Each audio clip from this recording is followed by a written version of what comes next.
برحمتك يا أرحم الراحمين اللهم صل على محمد. أما بعد السلام عليكم ورحمة الله وبركاته.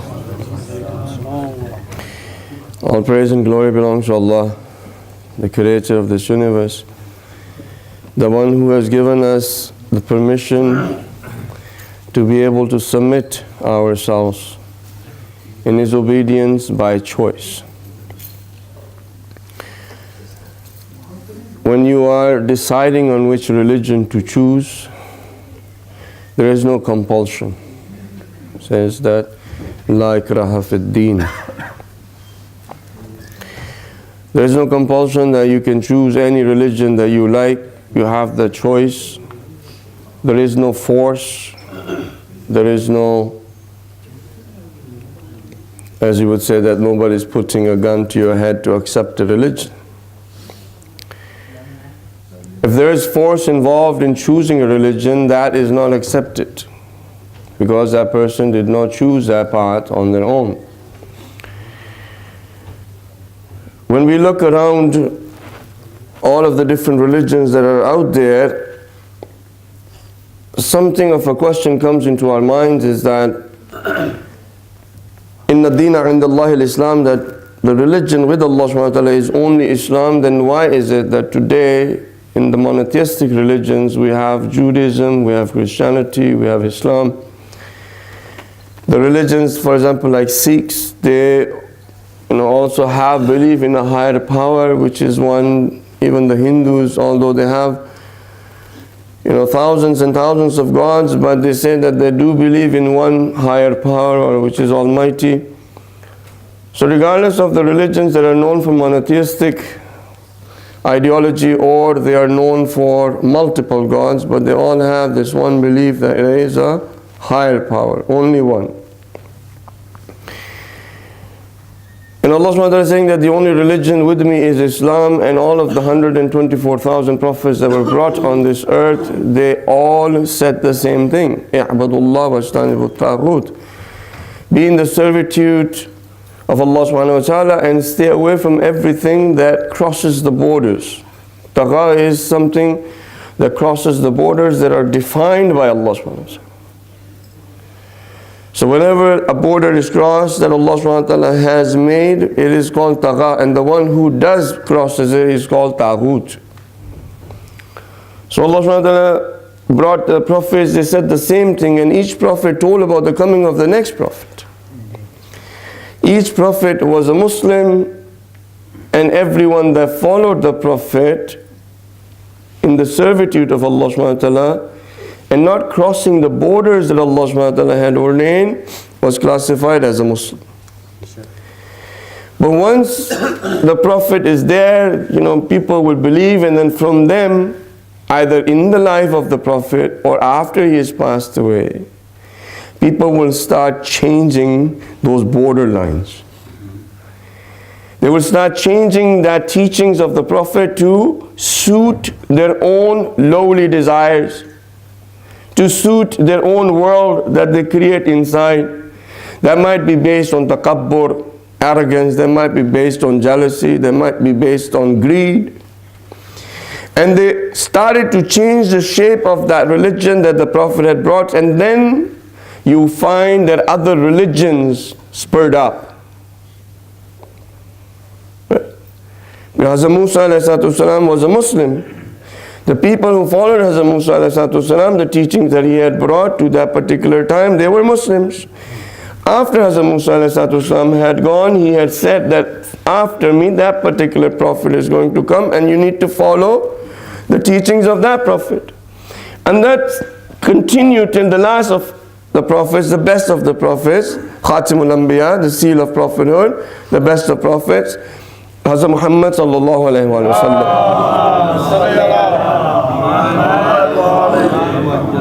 Right?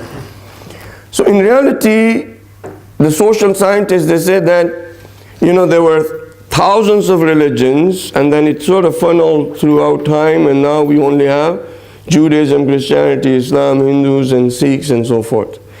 When in reality it's the opposite. It wasn't thousands of religions funneling to this. There was one religion that people started to change and make their own religion, and that became that way. You know, there's a place where I live, they used to have the high school students, grade 11, who were taking the world religion class. So they would come in, about 600 students went through the doors, and I used to speak to them. I just want to give you one example how naive the rest of the religion, the people who follow Christianity, Judaism, Hindus and Sikhs are about our religion. And also our own people that are Muslims, how naive they are about the religion that they follow. So I used to ask them, can you name me a prophet of Islam? A prophet of Islam. And they would always say, and now these are individuals who are studying world religions. Right? They're not, the teacher would come with them. So when I would say, name me a prophet of Islam, they would say, as Muhammad sallallahu alaihi wasallam.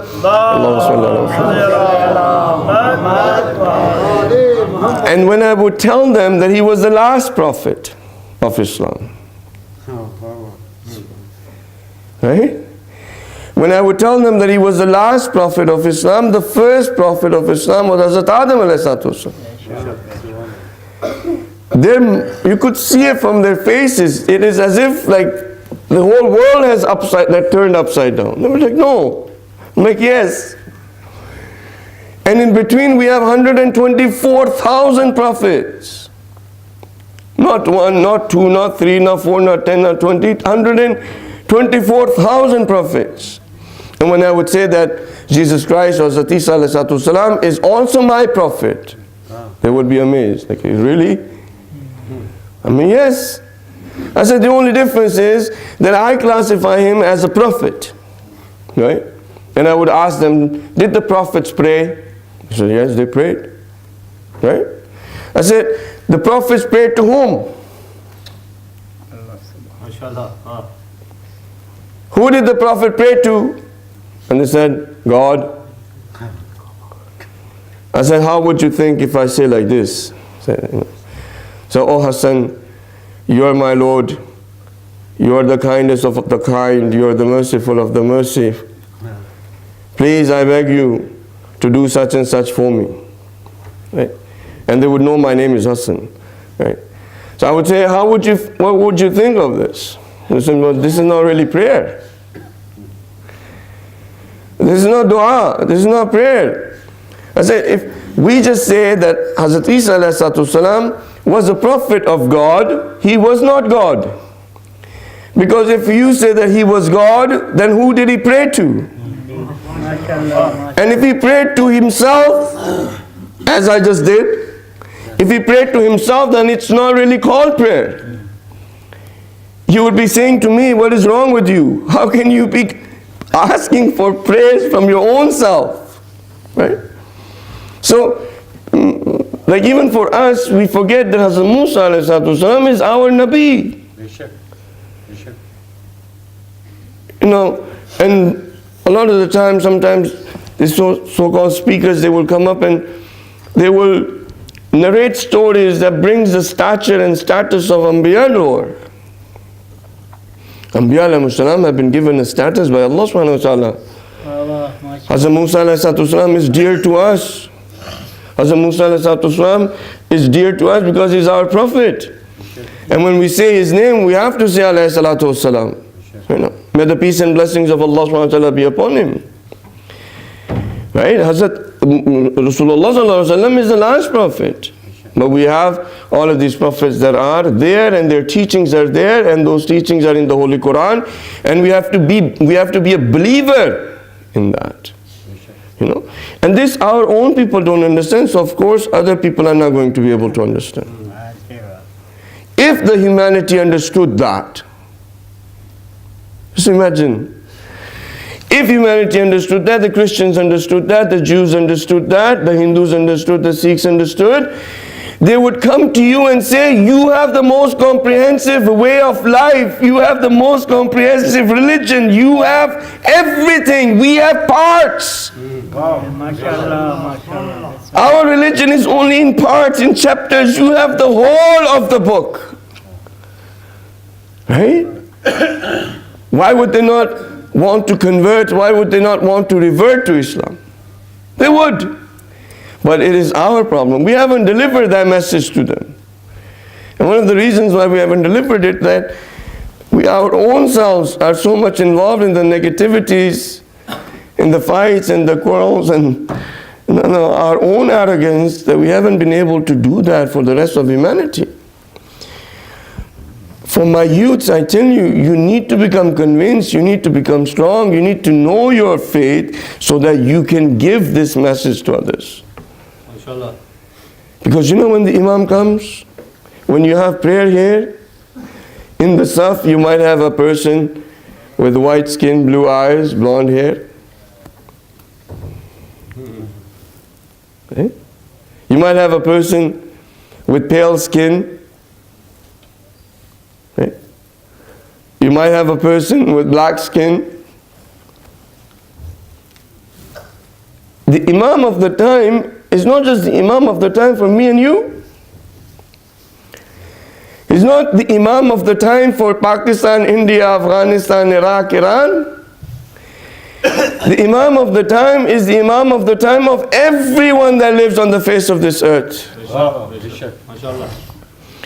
Whether, you know, whether the Christians, whether the Jews, whether the Hindus, whether the Sikhs, whether the whites, whether the pale skin, whether the blacks, they don't know it. But he is their Imam. And they're going to be in his government. And we're going to live our lives together. Right?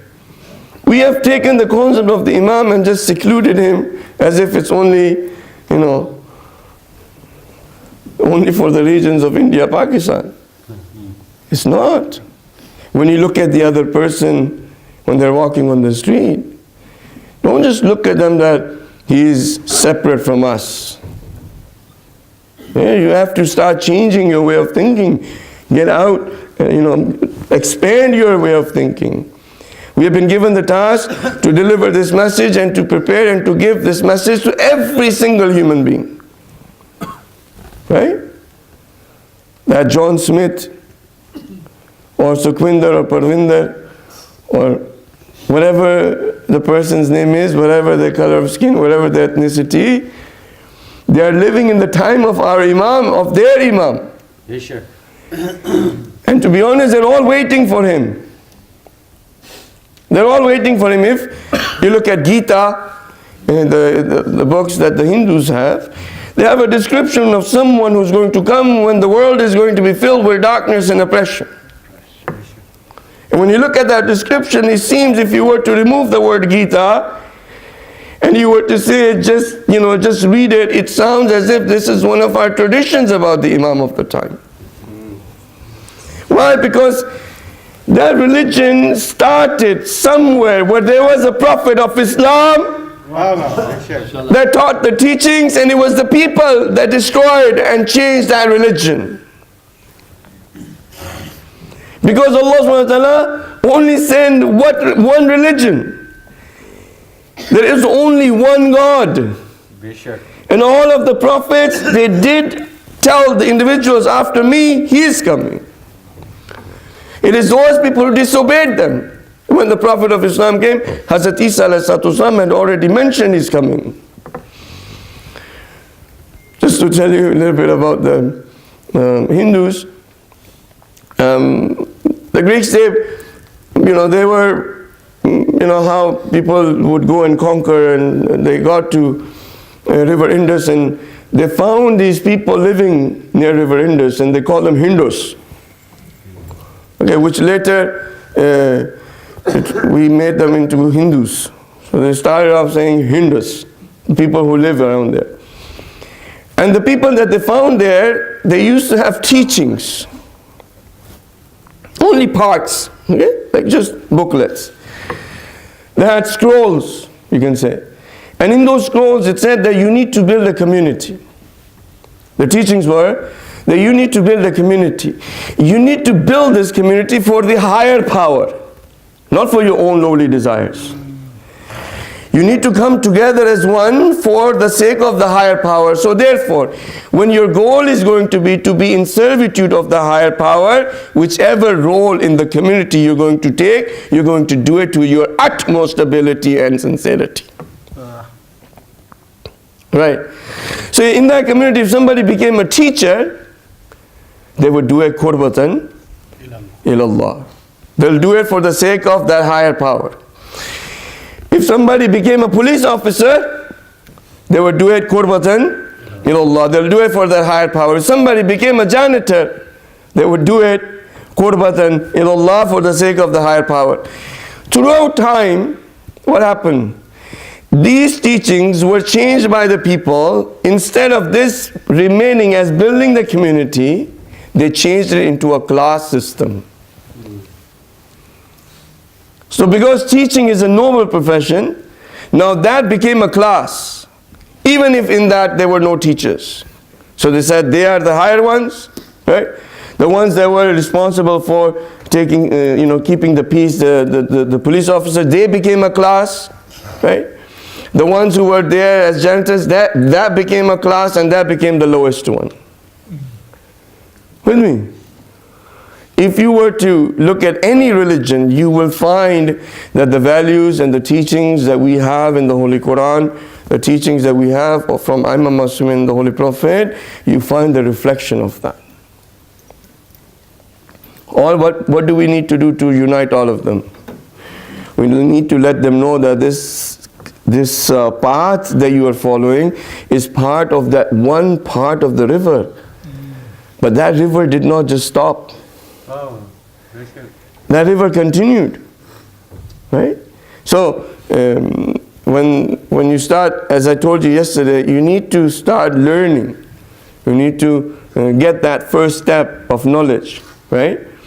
So when you talk to Hindus or Hindus, those people, they don't know much about even their own religion. And if you were to tell them that, your teachings are coming from such and such, if there were people that were here as Hindus, they would be surprised. They'd be, really? Yeah, go look at the history.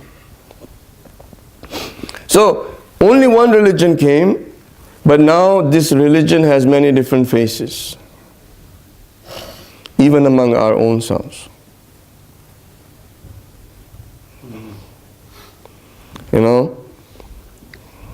I've given this example many times before. There is no one in this world that does not have a religion. Please? Yeah? There is no human being on the face of this earth that does not have a religion. Everyone has one. By whichever system they live their life, it is their religion. Yes or no? Is there anybody in this whole world that does not live their life in a specific way? Can you find somebody? Even the Piccaninnies, even those tribes that are, in the remotest areas of Australia or South America, when they are discovered, they have a system. They have a chief, like where no civilization has ever reached. Like it's the first time that they're seeing the plane, or it's the first time they're seeing someone other than themselves.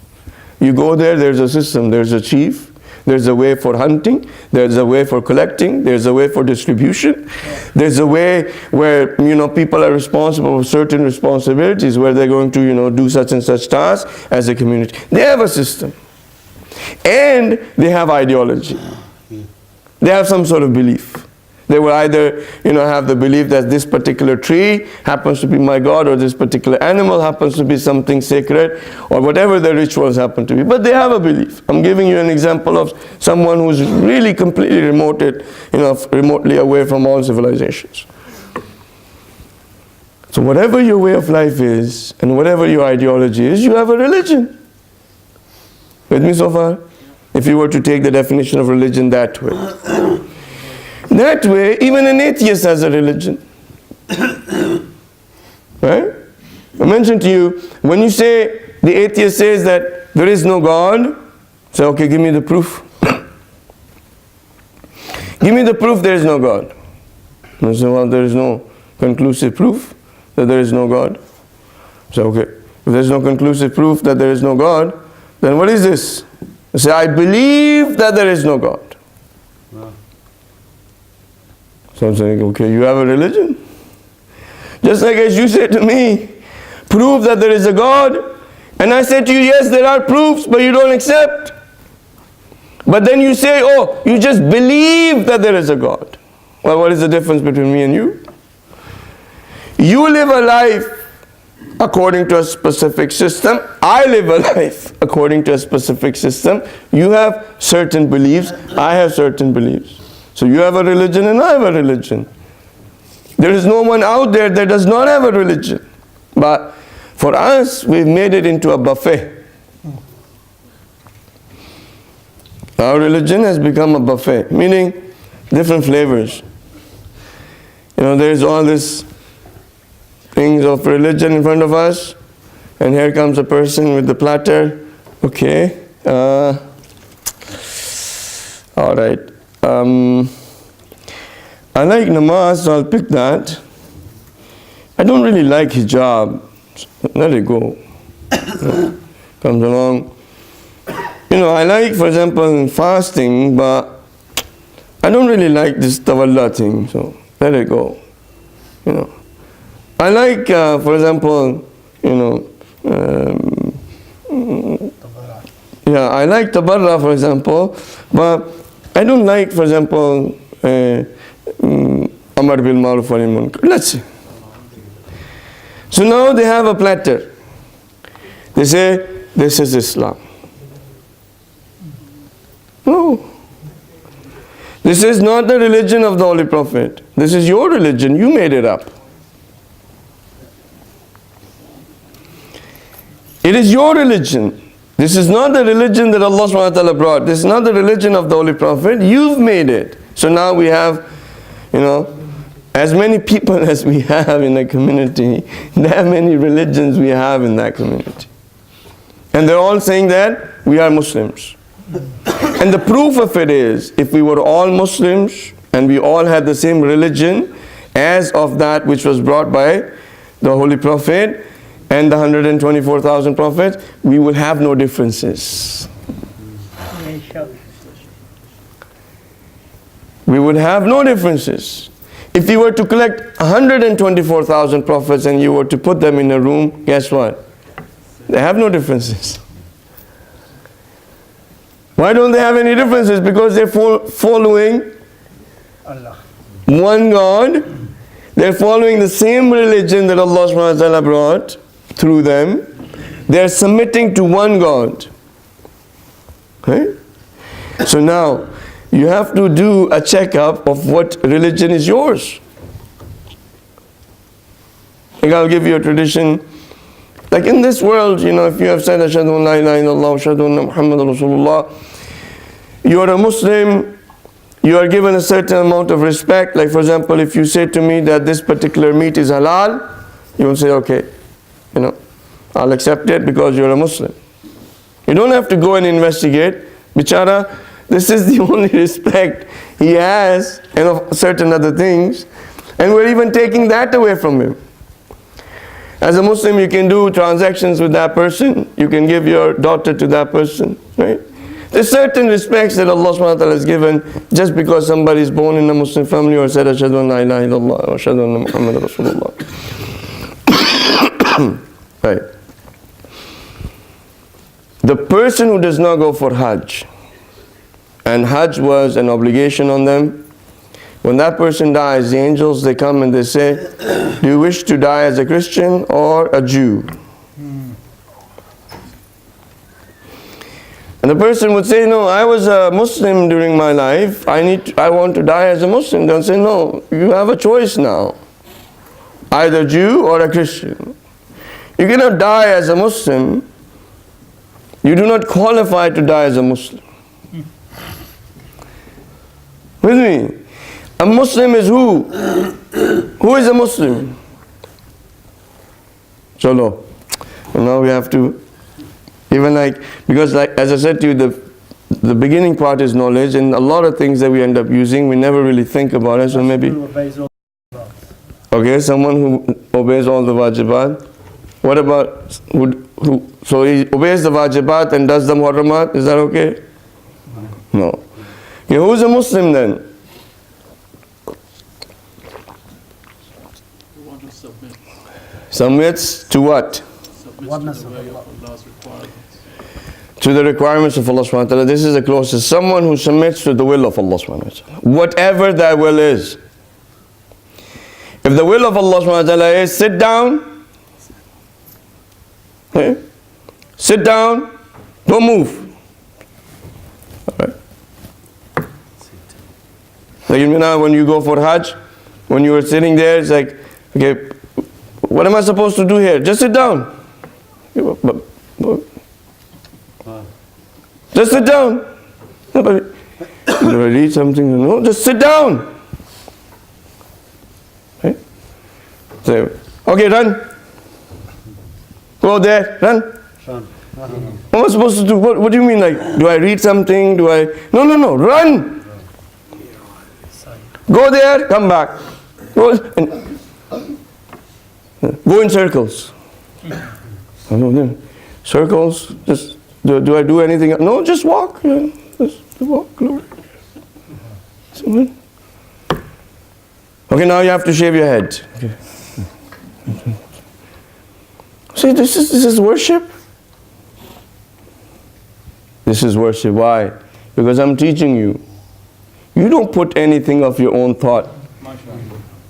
You don't think it. You don't overthink it. When you realize I am your Lord, I am the knowledgeable one, I am the merciful one, I am the one that has given everything to you, you should have enough trust in me that whenever I say sit down, you sit down and you don't say why. I'm here to teach you obedience, to submit to my will regardless of what that is. Whether you like it or you don't like it. Whether you think it's fair or it's unfair. Whatever is my will, if you submit to that will, then you will be a Muslim.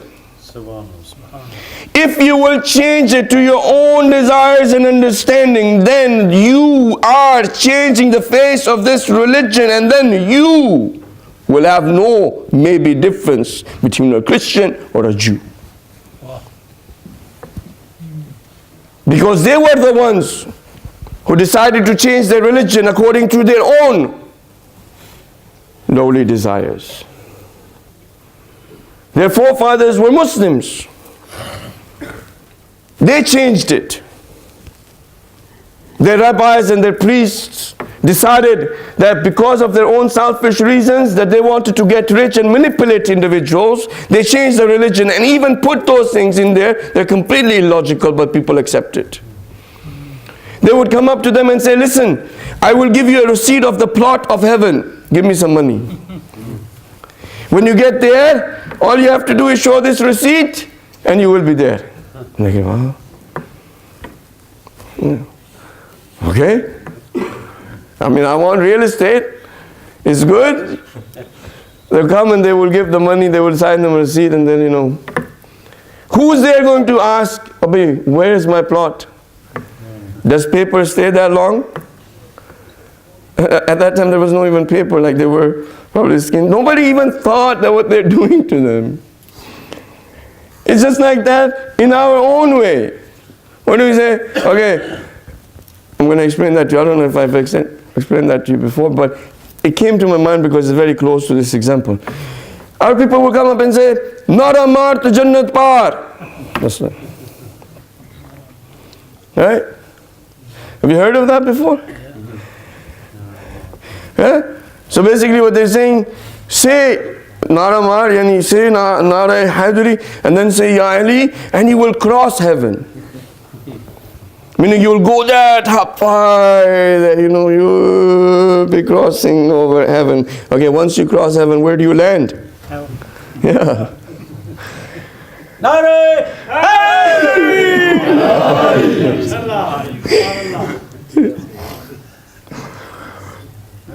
So you equate the two examples, people never thought of what these guys were doing, and then you equate this example, they don't think that, you know, what this person is saying, he's telling me to cross heaven, and if I've crossed heaven, I've got nothing else to learn but hell. He's not telling me the right thing. I shouldn't say it. But no. As soon as they hear, for example, and so many other things, like, for example, they say that if you were to just live your life and just have the love of Imam Ali ﷺ and don't do anything in the fru'idin, don't do anything to do with akhlaq, don't do anything to do with tawheed, don't do anything to do with anything, just have the love of Imam Ali ﷺ and just, you know, say Ali, Ali, Ali, Ali, then you're going to be fine.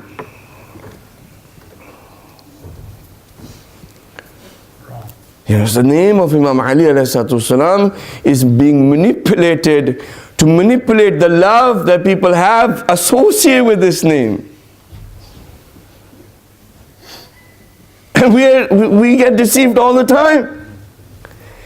And the people who get deceived, when you tell them you're being deceived, they say, no, you are being deceived. Baba, Imam Ali ﷺ, he has lovers that are not even Muslim. He has lovers that are Hindus, he has lovers that are Sikhs, he has lovers that are Jews, he has lovers that are Christian, he has lovers that are Buddhist. If just that type of love was enough, shouldn't this Hindu become a Muslim? Shouldn't that Christian become a Muslim? Shouldn't that Sikh become a Muslim? How come they're not changing? Because they have said the same thing. Just say Ali, Ali, and then you can also do whatever your heart desires. Right? No. Imam Ali ﷺ,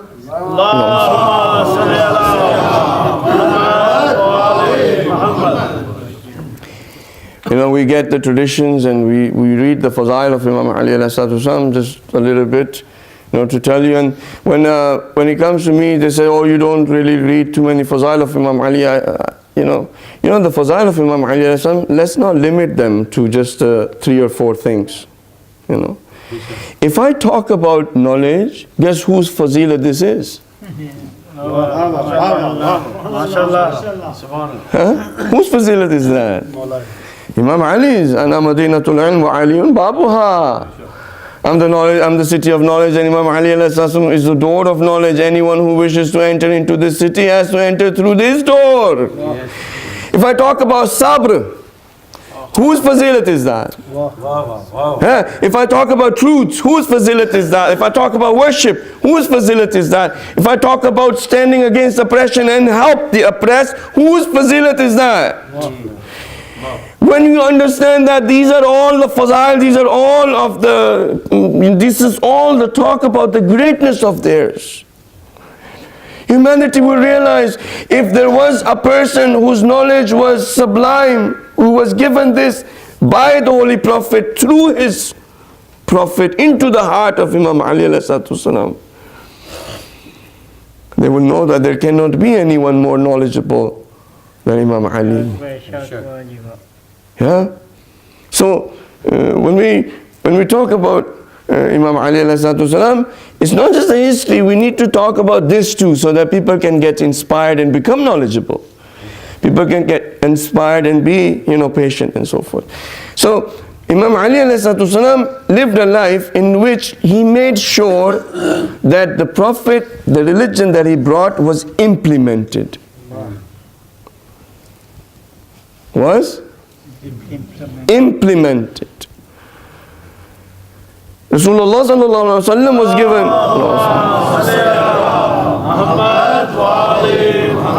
He was given a religion. He was also given the responsibility to deliver the message, and also he was given the responsibility to implement that religion upon the people that are there. And he was given, because of that, he was given the responsibility and the grace of Allah subhanahu wa ta'ala to develop a government. If it was just delivering the message, then he would not be having a government. He had a government that had all of the different taxes you pay, and the poor are helped, and so forth and so forth. And there are people who are there who are going to make sure that these laws are implemented. Imam Ali ﷺ is implementing the religion. Imam Zaman ﷺ is implementing, meaning what? Meaning Imam Ali ﷺ is going to praise the individual who follows the religion, and the one who does not, he is the one who's going to curse and ask why you don't do.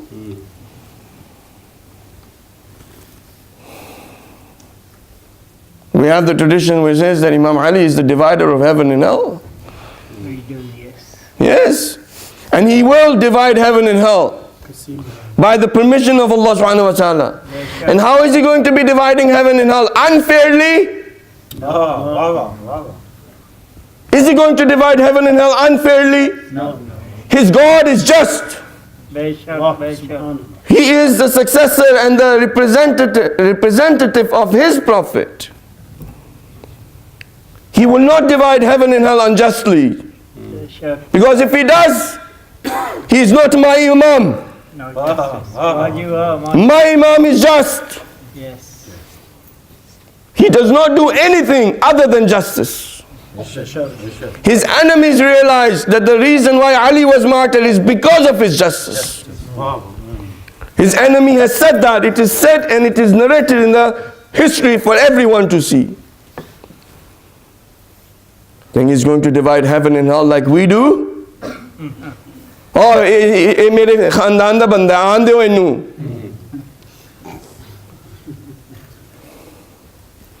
This person belongs to my family, it's okay whatever he does. Aande. Like for example, if I'm standing there, oh, ki haal hai Shahji, theek thaak ho, aa jao, bismillah. Come, heaven. Because you are, My family. my family, or you are my co-worker, or you are my chacha, or you are my cousin, or you are my this, or you are my that. No. Justice. Imam Ali ﷺ, whether it was a relative or whether it was not a relative of his says, I want something from Baitul Mal. Imam Ali ﷺ, I've given you your right. No, I want something from put your hand out. He puts a coal on there, it burns. He's like, what are you doing to me? He said, this is what you're asking me to do. This is deception. We've been deceived. And we have stopped thinking. A religion that stops thinking, a religion that stops pondering, a religion that cannot distinguish between right and wrong is signed, declared. It is absolutely gone on that route of destruction and annihilation. It will not survive. It will not survive. You need to ponder. The one who submitted to the will of Allah subhanahu wa ta'ala without having anything from his own, I'll narrate that to you. Hazrat Abbas was chosen by Imam Ali ﷺ before of his birth. Imam Ali ﷺ, when he knew, because he knew about Karbala as soon as Imam Hussain ﷺ was born. He knew that this day is coming. Bibi Fatima Zahra knew that this day is coming. And I feel for her a lot. When I look at my children, I know that I'm raising them. When I look at them, I know that I'm raising them. I'm raising them to be able to grow up and sacrifice themselves for the Imam of the time. This is why I'm raising my children. I want them to grow up. But I want them to grow up and give their lives, sacrifice themselves, sacrifice their money, sacrifice everything that they have for the Imam of the time. And the news of the martyrdom of Imam Hussain was given to Bibi Fatima. Imam Ali knew. He knew that this time is coming. He knew that his time was over. He knew that Imam Hassan one day is on his funeral. When his casket is there, people are going to put arrows in there. He knew that. He chose Hazrat Abbas. He said, I want someone from that particular family who have certain traits. When Hazrat Abbas ﷺ was born, throughout, as Imam Ali ﷺ raised, the mother of Hazrat Abbas, she told Imam Hassan and Hussein, she told Bibi Zainab, she said, listen, you need to call me a slave. Don't call me a mother. I'm your slave. I cannot be your mother. Your mother is someone else. And no one can ever take the place of your mother. I'm your slave. I'm going to be in your servitude. I will raise you. But as I am a slave to you. She taught Hazrat Abbas, they are your masters. Don't think that this is your brother. Don't think this is your brother, he's your master. You need to be a slave to him. Hazrat Abbas grew up that way. He grew up that way and he was taught that the reason why we have taken you, the reason why you are born, what is your task? He knew from the very beginning. He was there, he was trained by Imam Ali ﷺ in the battlefield. He was taught all of the skills that was necessary. For what? To fight. To fight. People used to hear the name of Abbas and they would shake. The meaning of Abbas is the lion of lions. The lion that is, there, he's there to defend. He's in that condition that don't come close to that lion. Hazrat Abbas lived and grew up that way, and the day came. The day of Ashur came. Hazrat Abbas is looking back at his life. He's thinking, this is the day I was born for. All of the skills that I've acquired from Imam, all of the skills that I've acquired is for this day. I'm going to show what I have. I will show these enemies that what they're doing is wrong. I will defend the household of the Prophet. I will defend my master. The morning comes, the companions are going. Hazrat Abbas is asking, Mawla, give me permission. Let me go. You cannot imagine how Hazrat Abbas was feeling that day of anticipation of the anxiety that he had to go out to the battlefield. I mean, when someone is raised that way, and the only purpose in their life was that day, could you imagine? The companions would go, as a Muslim Ibn Asajah went, all the companions went. They're martyred, Imam Hussain is going and picking up the bodies. And then the turn for Bani Hashim came. Bani Hashim is going, sacrificing. There Hazrat Abbas seeing the body of Hazrat Qasim.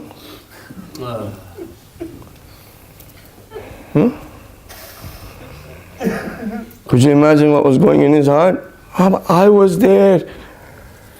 I'm alive. I wanted to defend. Here's my little nephew. I'm alive, he's gone. When the time came, Imam Hussain did not give permission to Hazrat Abbas. He would say, Abbas, you are my backbone. You are my strength. How can I let you?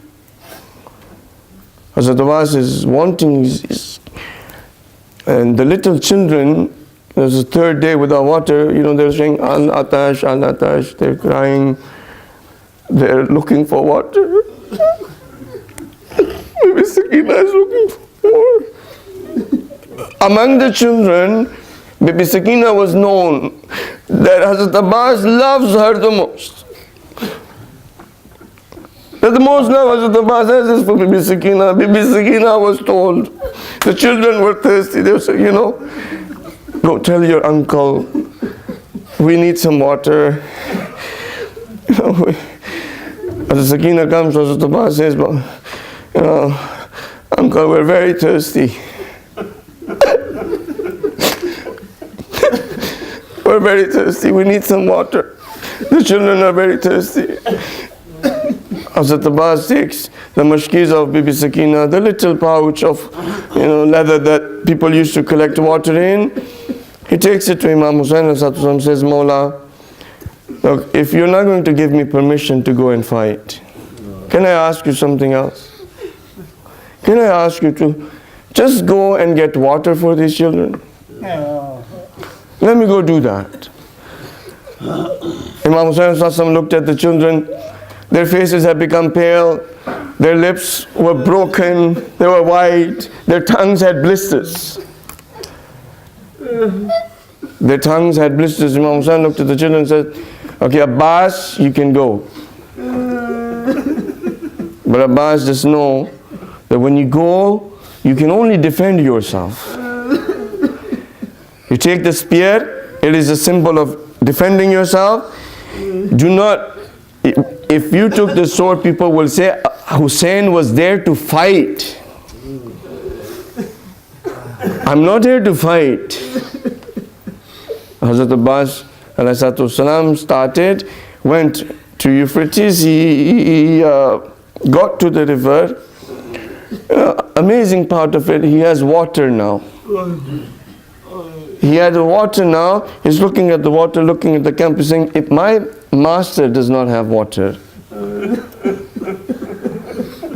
how can I drink water? Those little children are thirsty, how can I drink water? He fills the mashkiza of Bibi Sakina and he starts going towards the camp. Now this is the place where you cannot visualize what happens. You cannot visualize what happens. Hazrat Abbas is going fighting his way through an enemy. They decide that, you know, this little mashkiza that they've got, Hazrat Abbas going because he filled water. He's like, this is something. He's holding it in his hands. You know, whenever people see Hazrat Abbas in their dream, majority of the time when they see him in their dream, they see him without arms. You know. A person took a sword. It's very difficult to say it. Hazrat Abbas is holding the mashkiza in his teeth. An arrow comes. This arrow comes and hits that mashkiza. The water starts to spill. As the water is spilling, Hazrat Abbas's eyes is on the water. I will end up breaking the promise I made to Sakina. The children are thirsty, this water is going. As he's looking at it, a person hit him on his head with an iron rod. This blow distracted Hazrat Abbas. An arrow came.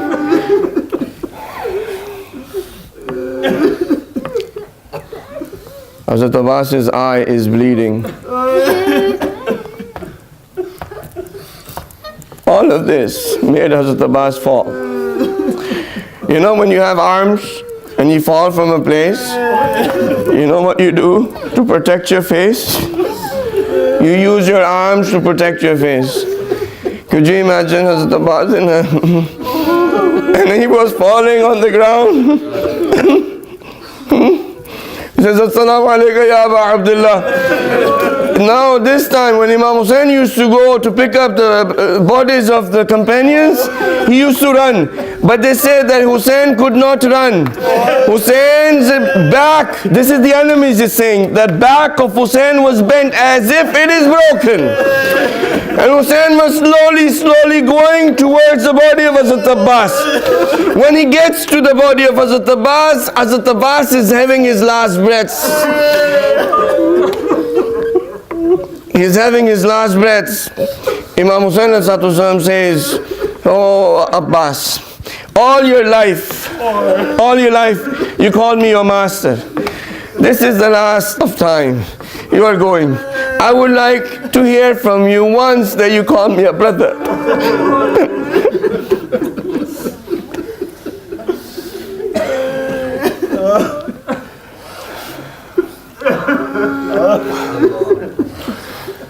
Baby Sakina,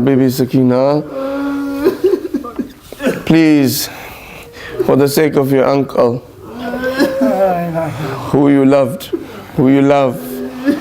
for your sake we are asking Allah subhanahu wa ta'ala to forgive our sins, to give us the opportunity to be able to understand the true Islam, and for us to be able to unite ourselves under the banner of Islam, and for that Imam of time to come, and that we are the supporters of it.